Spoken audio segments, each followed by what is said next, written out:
gala ball at the stately Goodwood House is the sort of classic occasion that makes you feel like $1 million.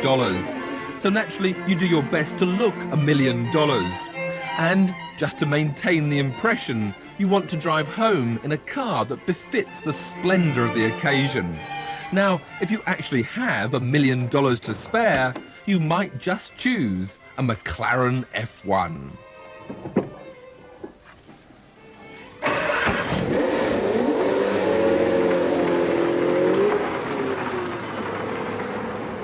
At the price of £540,000 plus tax, you should also get some change for your million. And you'll get more than just a fabulous looking car with an awesome engine in the back. The McLaren F1 is the dream concept of its designer, Gordon Murray. Back in 1988, his Grand Prix McLaren was winning everything, but that was designed by his team of 30 engineers, and Murray is a man who derives most pleasure from completing a concept that is entirely his. He wanted out of the Grand Prix scene, and Ron Dennis gave him the green light to build his ideal road car. It had to be usable, fast, safe, and above all, a real driver's car. It also needed to reflect the experience and technology of McLaren. Every little detail, right down to this engraved instrument insignia, had to satisfy Murray's precise specification. 30 years earlier, his college sketchbooks were filled with variations of a three-seater layout. To Murray, it was the only solution. The driver would sit in the optimum position, in the middle. Ahead of the fuel tank and ahead of the engine. A Formula One style layout, and naturally a Formula One style construction that starts with this. It was only just over 10 years ago that McLaren built the first ever Grand Prix car with a carbon fibre monocoque. Lightweight and very strong, yet it starts life as no more than an expensive roll of cloth. Each car is a jigsaw of 5,000 pieces of resin-impregnated carbon fibre pressed around 70 different moulds in anything from 2 to 17 layers. Each mould is bagged up and held in a vacuum before being cooked for 3 hours in this huge oven under 90 psi pressure at 125 degrees centigrade to bond it together. The cured carbon fibre pieces are then stuck together, rather like building a giant Airfix model with full-size parts, until you have a complete body shell ready for the paint shop. From paint shop to assembly shop. This is chassis number 001, McLaren's own car. 002 and 003 have already been delivered to their lucky owners. This is 005 and ahead of it 004. With an output of just 3 cars a month, this is as long as the assembly line gets. It takes 6,000 man-hours to complete a car which expresses engineering excellence, brilliant packaging, quality finish and a fanatical attention to detail. Gold is the best heat reflector, so the engine bay is lined with gold. Murray turned to BMW for his engine. The 6.1-litre non-turbo V12 produces 627 horsepower. Murray only asked for 550, so he wasn't too unhappy when the engine came out 16 kilos heavier than the 250 he'd specified. Stress goes up. Weight is one of Gordon Murray's obsessions. Saving it meant more expensive materials, magnesium wheels, aluminium alloy brake calipers, and an Inconel and titanium exhaust system, which is 67 kilos lighter than normal steel. Even the spanners in the special toolkit are made of titanium. The finished shape is the work of stylist Peter Stevens, who already had the Lotus Elan and Jaguar XJR15 to his credit before he began working with Murray to clothe the F1 in a shape that not only looked good, but performed to the designer's requirements. So, have all Gordon Murray's dreams come true? Is this a usable supercar?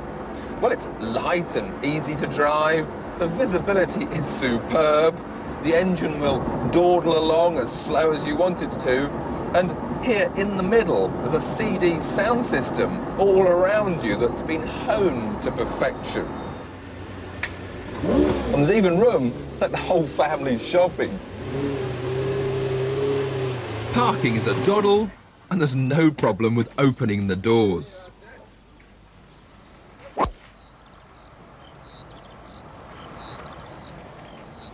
I can go for an 18-hole lap of the Goodwood Park Golf Club. And fit the clubs in the car using the tailored McLaren bag. I've even got enough luggage space to pack up and head off for a weekend in the country. In fact, the two pannier lockers give the McLaren the same storage volume as a Fiesta boot. And under the floor there are spare fuses, bulbs and a first aid kit. So this really is a supercar you could use every day. But I can't really see the owners doing the shopping. They'll have staff to do that, a helicopter for the golf course and a Learjet for the weekend away. What the buyers of this McLaren F1 will want to do, and what you've all been waiting for me to do, is give it some stick.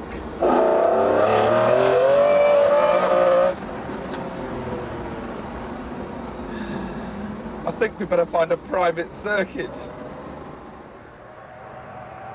Of course, you'll have to hire a track like Goodwood, but that's only pocket money. It's here that Murray's real talent comes to the surface. He wanted instant steering response, and that means a low polar moment of inertia. So minimum overhangs front and rear, and the main masses, engine, fuel and occupants, as close to the centre of gravity as possible. The suspension must have the effect of a racing car, but the comfort of a road car. And the McLaren solution is something they call ground plane shear centre subframes at the front and inclined shear axes at the rear. All of which translates into some pretty impressive performance. On this Goodwood racetrack, this McLaren is unbelievable. But perhaps the most impressive part is the engine. It just goes on accelerating and accelerating. But it's not just the 627 horsepower of the V12, but it's the massive torque of the motor.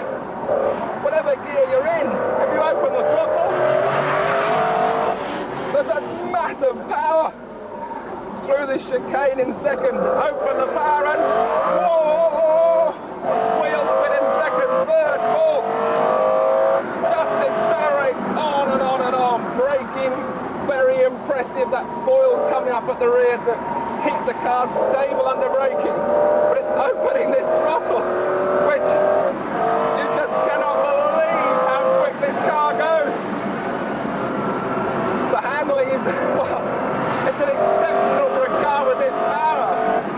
But of course, good though the handling is, it's still a lively car. There's mild understeer as you turn in. But once you've got the power on, the only thing you're going to get is oversteer.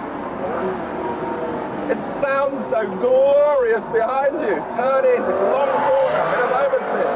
Up to third. A bit more oversteer. Whoa! On this straight now, I'm up to fifth. Up to sixth gear, and it's still accelerating harder and harder. I just read 160 there. So I stamp on the brakes.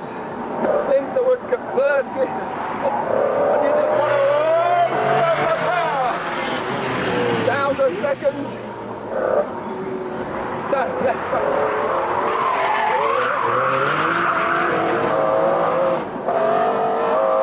This is sensational.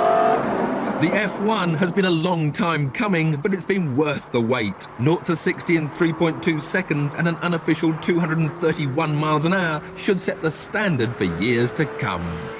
The McLaren F1 has everything you ever wanted in a supercar. Except perhaps, if you want to check a traffic report before you head home, then you're stuck. The F1 doesn't have a radio. Gordon Murray doesn't listen to the radio.